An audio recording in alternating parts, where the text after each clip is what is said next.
Hi guys, so I've had a lot of comments from people in the past and recently asking me what treatment I've been on since I've been diagnosed with functional neurological disorder and my migraines and everything else going on.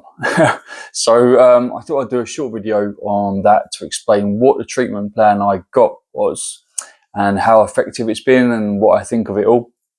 So back in March 2023, when I was diagnosed, I was sent home with obviously the diagnosis and told I was going to have a phone call from the neuro-rehab team. So that consisted of neurophysio, neuropsychology, and occupational therapy.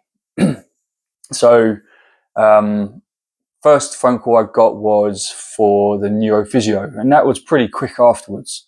So I got a phone call, I'd say about a month after discharge, and I went to a local hospital, which was only a bus journey away, which was good. And she assessed, the first session she assessed basically what was wrong with me functionally, sort of mobility wise, what I can and can't do physically, which was great because it helped me identify a lot more about my conditions, and realize actually it's not in my head. It really isn't all in my head at all, and there's actually something wrong and something not quite right with my body, and my body's not moving the way it should be, which was great. So this entailed then 6 more weeks of therapy. So I did every other week, so every 2 weeks, and I visited her just for 45 minutes, and she'd assess me every week to see my progress. She'd give me exercises to do in the session, and also she'd give me exercises to try and do at home. But being a former personal trainer, you kind of know what to do to strengthen the muscle groups and to get them moving and all that kind of stuff. So she felt it was more important for me to think about repetition of sort of movements rather than the exercises to direct me. Basically, we did a lot of balance work to see how my proprioception, which is how you gauge sort of distance and where you put your feet and all that sort of stuff. So she analysed my walking, and we've definitely worked out that my hamstrings don't fire up very well, and my calf muscles, they seize up like all the time. So which makes me very stiff. So she was very good, giving me some calf exercises, which I knew already, but she kind of specialized sort of exercises to the movement, which I needed to improve on. So that was very good. And she helped me identify why I was getting dizzy, possibly on standing up. So she gave me some exercises to do to help me with that. It's all about your vestibular system, which is the nerves and the ear canal and all that sort of stuff. So she was giving me exercises to try and retrain my eyes and my ears. So it's not all about your muscles. It's not all about your bones. It's it's not about movement.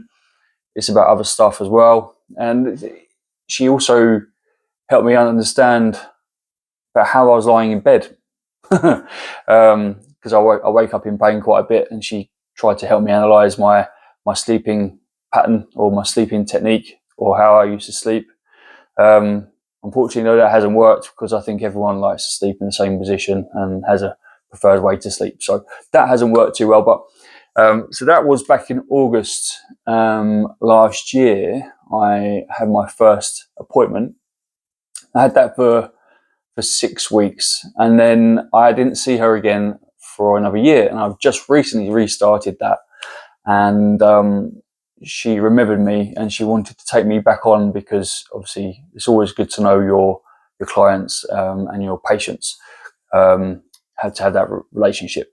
So she remembered my how I was last year. I went back recently and it's definitely progressed, and it's actually on both legs now. So I've got the start or I have got drop foot. So she's now identified progressively that I need a device on my right foot to help me raise my foot up, because when you walk, you're supposed to walk with your heel to your toe, heel foot, rather than just slapping your foot on the floor, which is what I tend to do. And I think a lot of people who have FND have some form of change in their gait, which is difficult, because obviously walking is just a big part of your life, and it should be natural. So for us with FND, your brain and your nervous system don't fire up properly, there's a mix of signals between your brain and my legs, basically. So it's not letting me walk properly. However, it seems to be a permanent thing, rather than with FND, it seems to go sort of like goes and comes back. Mine's definitely a progressive thing, where it's got worse over the year rather than any better. So I've got another 6 weeks of that, which is great. So I feel very lucky that I've been able to get this form of treatment underway, and I feel like I've had a really good treatment plan, and it's been very helpful. See, my brain now is slowing down because I've been speaking for 5 minutes. My brain gets lazy and tired. So, and talking about that, my other part of my treatment plan was psychology, neuropsychology. I cannot thank my neuropsychologist enough. And do you know what? I feel so very lucky to have been given her to me, because assigned to me, should I say. She's fantastic at helping me identify when I'm overdoing things, not just physically, but emotionally, mentally, cognitively. She's helped me identify that there is the reason why going back to work makes me feel physically sick, because my brain just can't work as it used to. I can't absorb information. It's like my brain is full. That's how she said it, basically. So she's helping me identify strategies and techniques to clear that, and to help my mind and my nervous system and my body connect again properly, which is so important when it comes to rehab and recovery from relapse of any kind.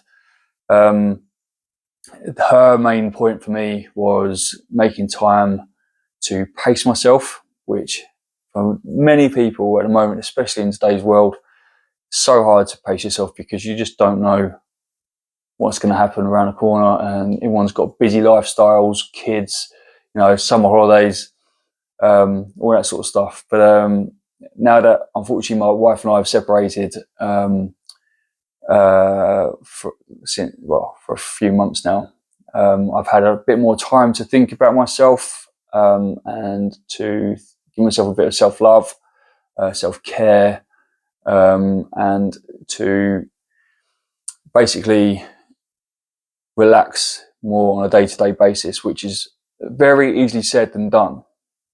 So much easier said than done, but I even struggle with that still. So meditation, obviously you hear that a lot. Oh, have you tried meditation? Yeah, but this is like a different form of meditation. This is where you really have to think about your breathing. You have to think about visualization of being somewhere in a happy place, or reconnecting with your soul almost, and feeling your body reconnect with your mind. It's very, very clever, and they give you a few techniques, give you some videos to watch at home. Try and do those techniques at home, which is quite handy.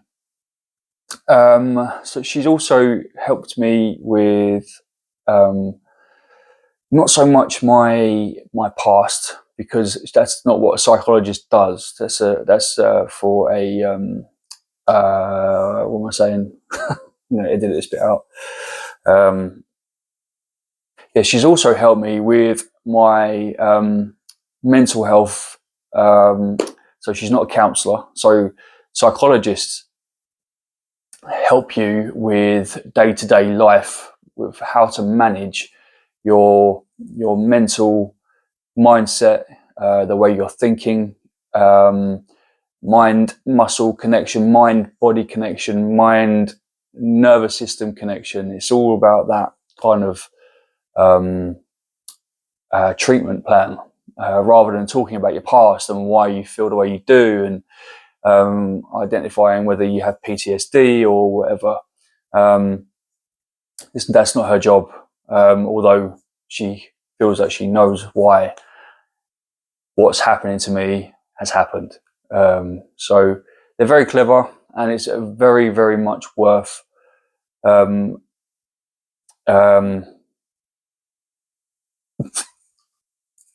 it's definitely worth trying to get referred to a neuropsychologist, not just a psychologist, not a counsellor, not CBT. It's not CBT. Completely different to that. And also, if you can get face to face, it's so much more beneficial. You need that face to face. It's so important.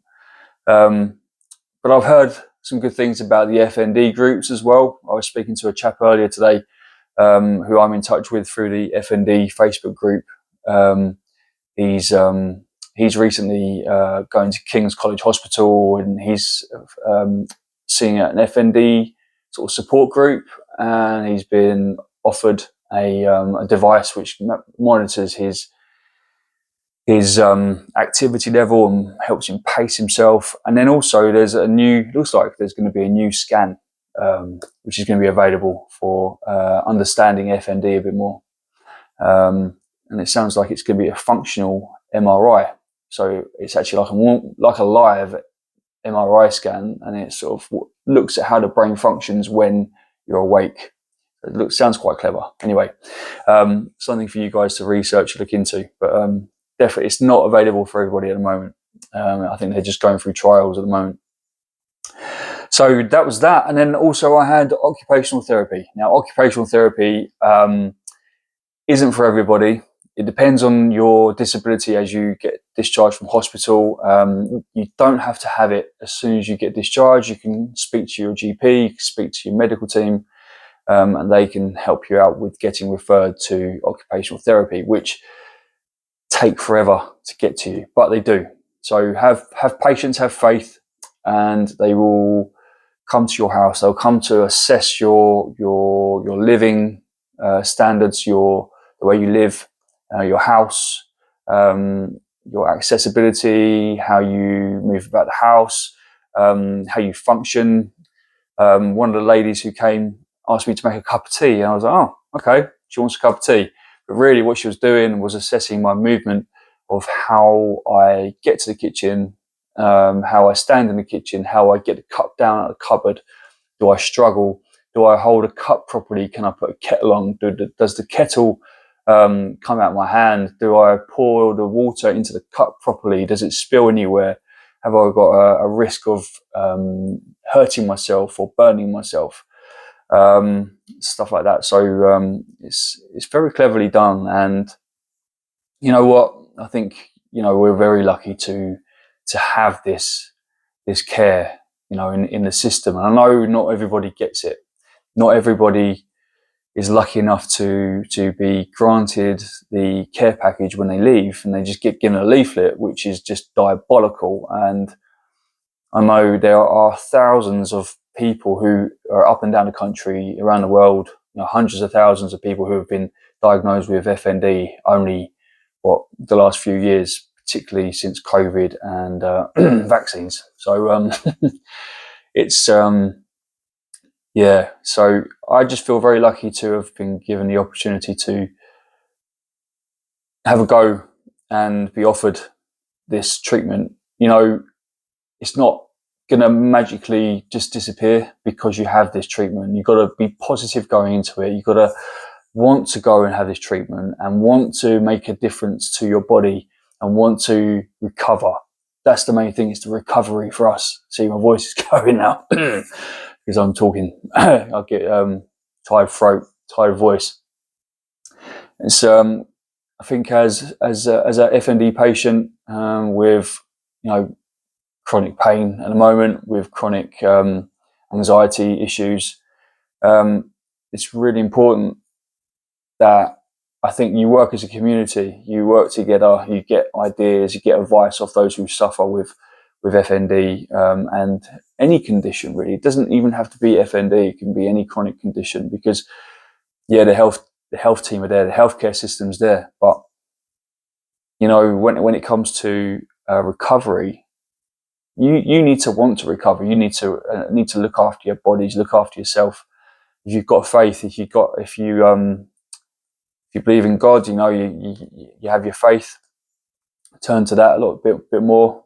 If you've got a close family, I'm sure people are afraid to reach out, aren't they? And it's tough. It's tough because you don't want to feel like you're a burden. But I think you'll find that people actually do care. However, I know it's difficult when we shut ourselves away. So reach out to your GPs, ask for what I've just mentioned there about your neurophysio, your psychiatry, psychology even, and neuro-occupational therapy.